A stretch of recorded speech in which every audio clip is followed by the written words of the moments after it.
Nasa red alert na ang pagtugon sa emergency sa buong Ilocos Region dahil sa banta ng bagyong Nando.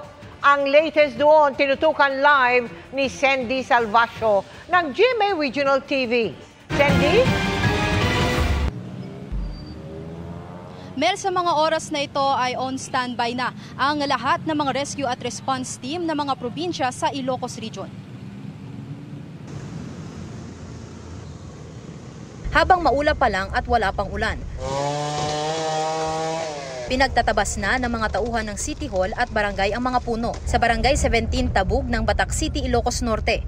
Delikado, kaya inaalis namin yung punong sa malapit sa kalsada.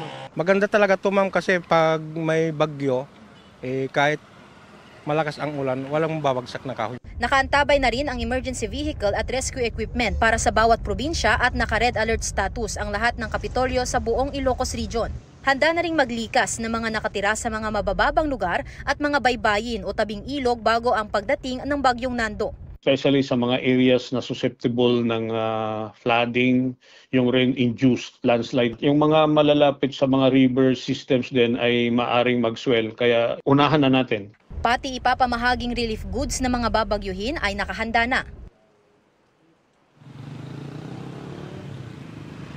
Mel, sa Barangay La Paz, Lawag City ay hindi pa tumataas ang Padsan River pero umapaw na ang Agno River kaya binabantayan ng Office of Civil Defense ang pag-apaw ng Agno River lalo't makakaapekto sa mahigit 300 barangay mula sa iba't ibang probinsya. Mel?